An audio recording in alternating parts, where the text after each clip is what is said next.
একটা এয়ারলাইন্স যা শুরু মাত্র 2টা ভাড়া করা বিমান দিয়ে, এখন সেটা বিশ্বের সবচেয়ে বড় বিলাসবহুল এয়ারলাইন্স এমিরেটস এয়ারলাইন্স। দুবাইয়ের আকাশ ছোঁয়া এক সাফল্যের গল্প।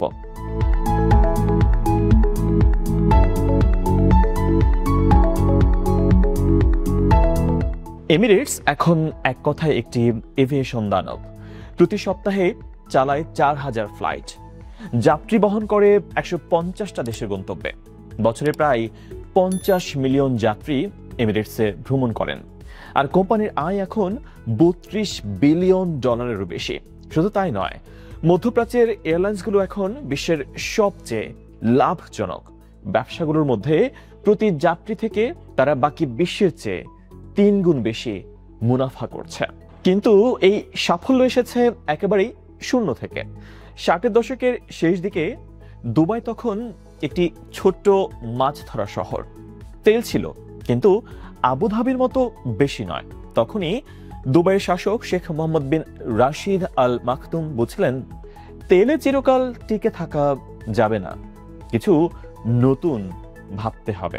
পরিকল্পনা করা হলো দুবাইয়ের অবস্থানকে কাজে লাগিয়ে একটা আন্তর্জাতিক এয়ারলাইন্স তৈরি করা। কারণ দুবাই থেকে মাত্র 8 ঘন্টার ফ্লাইট দূরত্বে বিশ্বের 60% মানুষের বসবাস। 1985 সালে শুরু হলো এমিরেটস।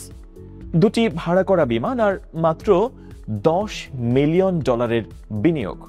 আর শর্ত ছিল স্পষ্ট, বিশ্বমানের সেবা দিতে হবে, আর সরকারি ভর্তুকি আর পাওয়া যাবে না।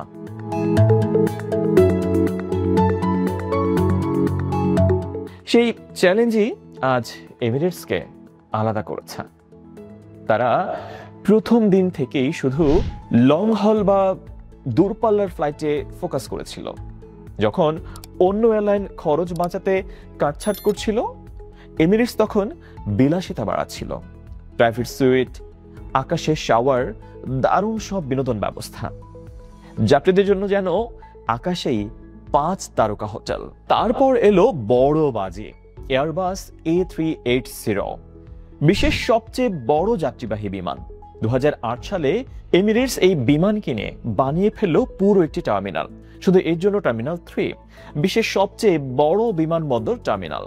এখন তাদের কাছে 100টারও বেশি A380 আছে, যে কোনো এয়ারলাইন্সের চেয়েও বেশি।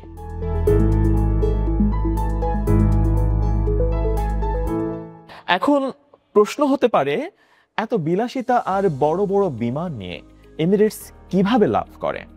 উত্তরটা হলো স্মার্ট ম্যানেজমেন্ট আর কৌশল। প্রথমত, দুবাইয়ে কোনো শ্রমিক ইউনিয়ন নেই, তাই ধর্মঘটের ঝামেলা নেই। কর্মীরা আসে 160টা দেশ থেকে, এতে খরচও কম। দ্বিতীয়ত, তারা জ্বালানির দামে আগে থেকেই চুক্তি করে রাখে, তেলের দাম বাড়লেও তাদের ক্ষতি হয় না। আর তৃতীয়ত, তাদের বিমানের গড় বয়স মাত্র 9 বছর, মানে নতুন। কম তেল খরচ হয়, রক্ষণাবেক্ষণও সহজ। আর সবচেয়ে বড় কথা, দুবাই সরকার সব সময় এমিরেটসের পাশে থাকে। এখন এমিরেটসের নজর ভবিষ্যতের দিকে।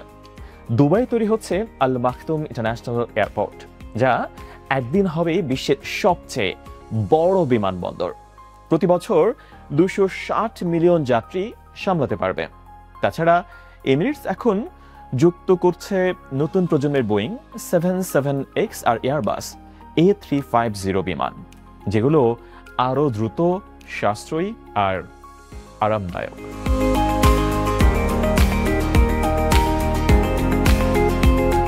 তাদের লক্ষ্য স্পষ্ট, চীন, দক্ষিণ আমেরিকা, আফ্রিকা সব বাজারেই নিজেদের শক্ত অবস্থান তৈরি করা। এক কথায়, এমিরেটস শুধু একটা এয়ারলাইন্স নয়, এটা দুবাইয়ের ব্র্যান্ড, তাদের স্বপ্নের প্রতীক। তেল ফুরিয়ে গেলেও আকাশ জয়ের গল্পটা এখনো চলছে।